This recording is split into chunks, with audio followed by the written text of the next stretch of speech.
Earlier, I spoke to Jamie Smith-Maillet, who's a freelance journalist based in France, and I started our conversation by asking for some of the background to this case.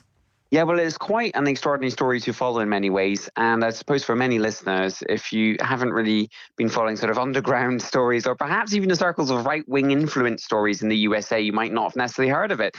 The story there is really about the couple, the Macrons, alleging in defamation lawsuit in the USA that the US influencer Candace Owens sought in many ways really to boost her media presence and her hits by pursuing what they call defamatory attacks on the couple. And this is based on a lawsuit that the Macrons lodged in July against Owens and her businesses. And they said that at the time, quote, this was demonstrably false. And it's all based around a lawsuit in the fact that that Owens had claimed that Brigitte Macron was born a man and then later transitioned, among other alleged falsehoods that Mrs. Macron and President Macron are blood relatives committing incest, among a number of other host of alleged falsehoods that the Macrons themselves have vehemently denied. Now, we also know that Candace Owens since has been quoted saying that she would stake her entire professional reputation on the fact that Brigitte Macron is a man. And this is also based on the fact that she's made a series of podcasts, an 8-episode podcast of Becoming Brigitte, based on this case, and claiming the fact that she was born as a man. So it's coming back to all of this. What's quite extraordinary is the couple, the Macrons themselves, deciding in some ways to act upon this back in July. The latest news on this story from today is finally from the Macrons' lawyer, Tom Clare, confirming that Brigitte Macron has accepted to provide scientific evidence to refute the claims. And we also know that they've said that photos of Brigitte Macron being pregnant, raising her children, would be used as well and presented in the case. And has their lawyer said why they want to take such kind of intimate steps? Yeah, it is. It's very intimate steps. They're a very public couple in any case as well. And what we've heard over the time since July in statements, also in interviews to the press, is that the Macrons have called this a grotesque narrative. They've also called it at times relentless bullying on a worldwide scale, and also saying that this was verifiably false and really devastating lies.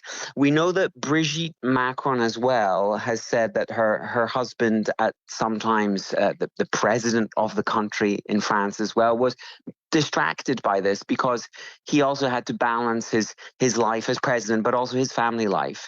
And it was deeply upsetting to them. So they've decided to go with this on this level. But also there's another agenda, which is one that these are what they would call transphobic claims. And also, additionally, that this is simply part of a wider conspiracy theory. And it was a sort of fighting down of conspiracy theory that they claim can be completely toxic in many ways. So a number of levels here for them trying to fight this back in July and most recently with the news of today. Oh, so they're fighting it on a personal level, but also at the level of society and truth and misinformation in general. Yeah, that's definitely the message we're sort of getting, that we've seen as well presented across the press. Many people, some comment as well in French media, seeing this as quite courageous in some ways. Should also say this is not the first time they've had to face this type of story before, and the rumors that they claim that went online nonetheless actually go back to 2017. In 2021, there were a couple of bloggers in France who were taken to court for claiming the exact same thing, that Brigitte Macron had been born a man. And that went to court here, was later then the appeals court ruled in their favor, but is now going to the highest court in France against them for the spreading of false and toxic misinformation and disinformation online. So yes, there's a personal level and also a wider society level here as well, I'd say. And also, I was just reading about that initial French libel case, and the appeal court overturned the original finding of defamation, not because they were ruling on whether the claim was true or false. It was more about, these bloggers have the right to say this if they think it's true. So actually, that French court case didn't tell us didn't put an end to the rumors, because it was more about freedom of speech than truth. Yeah, exactly. It didn't. And they're now refuting that position by going to the highest court in France, the Cour de Cassation, hoping to overturn that previous decision. And the interesting parallel here is that Candace Owens herself has said that this whole case is about one very American principle: free speech, and the right for her to claim these facts as she believes and present them as they are. But on the flip of that, it is, what they are calling absolutely, defamatory claims that they would clearly refute and prove otherwise. And the latest element is them very publicly having to try to prove this, as I said, with scientific evidence or photos or otherwise.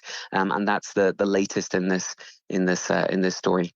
And I suppose we'll have to wait and see how this is handled in the American courts, about whether we, the general public, get to see this evidence. Indeed, and the lawsuit itself, I mean, it's a 280-page lawsuit that was lodged back in July. They have requested a trial by jury.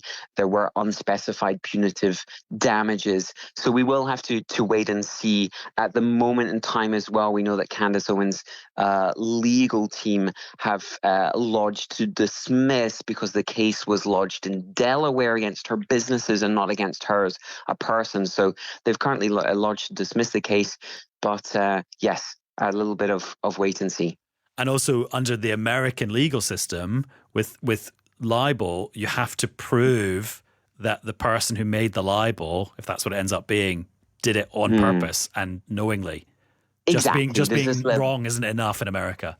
Indeed, there is that the additional challenge here of battling with two legal systems. This lawsuit was placed across the Atlantic in the States, and also fighting against this principle as well in some ways, which is seemingly going to be part of Candace Owens' defense of the principle of free speech across in the States as well. So it has to be proven absolutely that this was willingly done in order to somehow harm the couple or otherwise, and that it was deemed as libel or slander and therefore defamatory.